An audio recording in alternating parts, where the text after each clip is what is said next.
les grands titres de ce journal.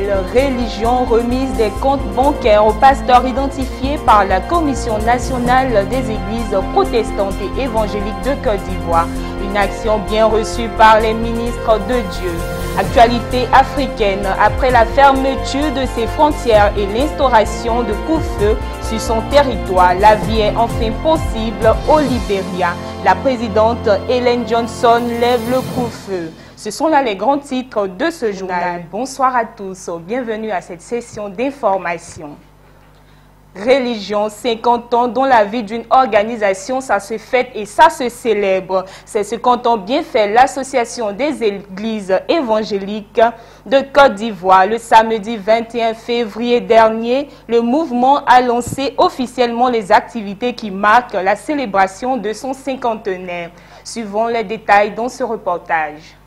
L'Association des églises baptistes et évangéliques de Côte d'Ivoire, AEBC, née en 1965 à Korogo dans le nord de la Côte d'Ivoire, est créée à l'initiative des églises issues du travail missionnaire de la mission baptiste de Côte d'Ivoire, une mission américaine connue aujourd'hui sous le nom de World Venture. Cette association, dont le siège social se trouve à Korogo, compte environ 40 000 membres, 463 communautés et 137 pasteurs formés afin de paître le peuple de Dieu selon la doctrine vraie de Christ.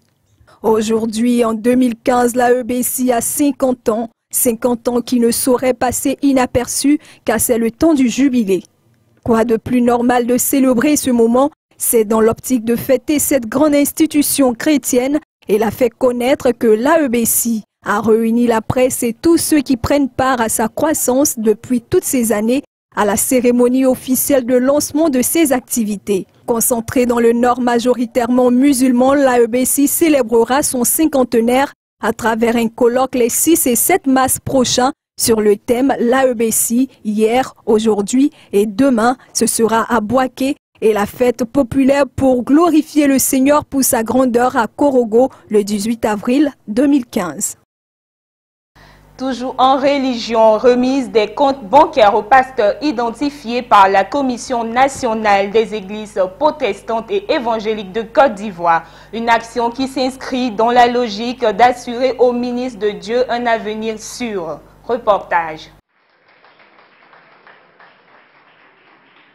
Enfin, le rêve est devenu une réalité pour les pasteurs de Yopougon grâce aux efforts du révérend général Makosso Camille, commissaire des églises protestantes évangéliques de Côte d'Ivoire. Les pasteurs officiellement identifiés ont pu obtenir leur compte bancaire totalement gratuit, compte qui leur permettra d'obtenir des subventions de l'État et de plusieurs structures internationales. Le révérend Makosso Camille profita pour mettre en place le directoire national des églises protestantes évangéliques pour des élections présidentielles justes et transparentes, invitant les pasteurs à rester apolitiques. Le révérend Makosso a informé les pasteurs que le rôle du directoire serait de recevoir tous les candidats à la présidentielle en vue de présenter leur programme de société aux 8 millions d'évangéliques via le directoire. Nous sommes la commission.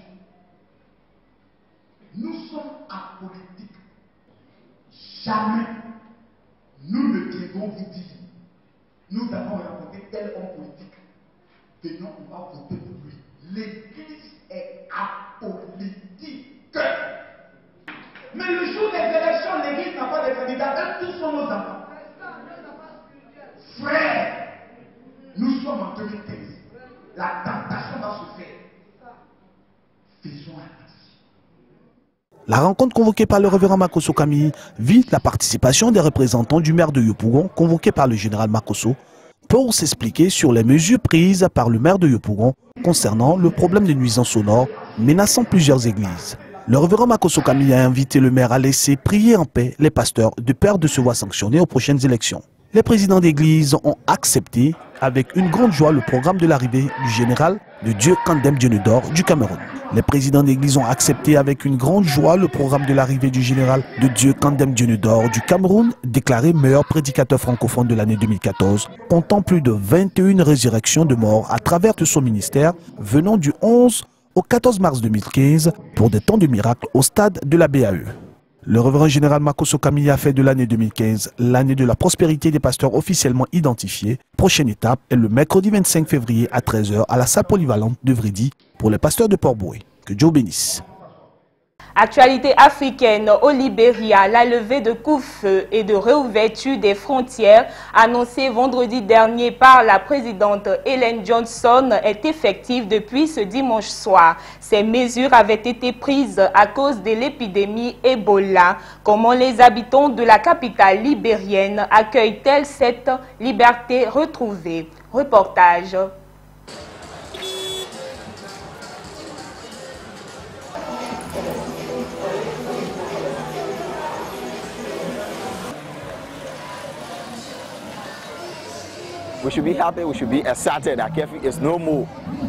On est heureux, on est content que le couvre-feu soit levé. La police ne nous poursuivra plus dans les rues. Car après 22 heures, on n'avait plus le droit d'être dehors à cause du couvre-feu. Mais même si le couvre-feu était levé, nous devrions néanmoins rester conscients des risques. Nous devrions continuer de prendre conseil, de nous renseigner auprès des médecins.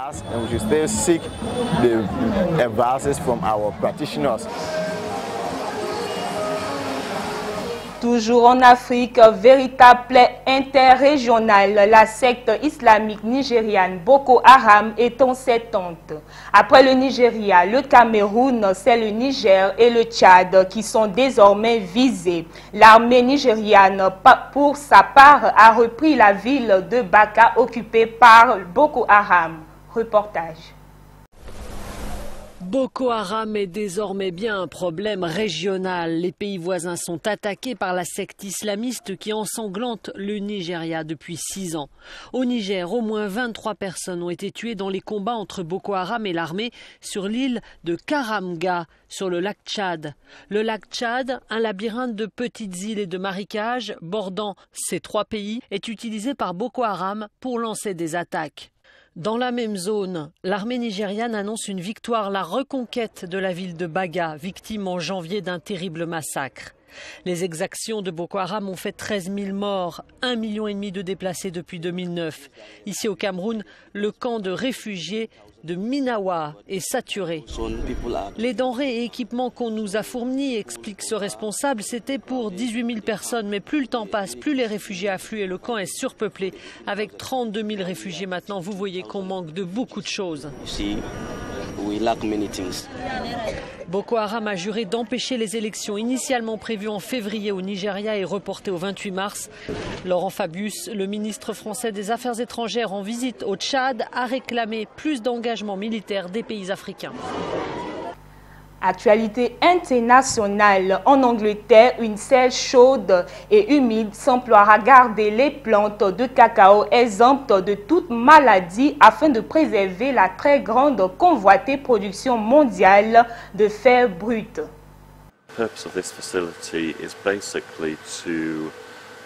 Le but de cet établissement est de faciliter le mouvement de différentes variétés de cacao de leur pays d'origine en Amérique du Sud aux différents pays où le cacao est cultivé,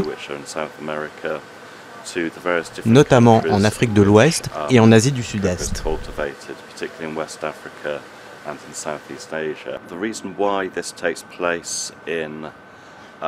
La raison pour laquelle cela se passe dans un pays tempéré et pas un pays tropical est que dans un pays tempéré, nous n'avons pas les insectes nuisibles et les maladies affectant le cacao. Donc il n'y a pas de danger qu'un insecte nuisible ou une maladie vienne de l'extérieur de la serre dans l'établissement.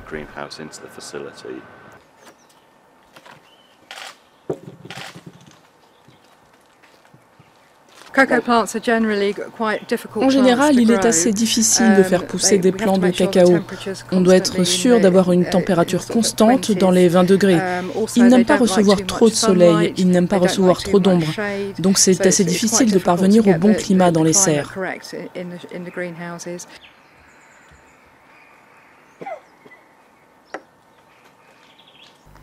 Merci d'avoir suivi ces informations et bonne suite de programmes sur Béni TV.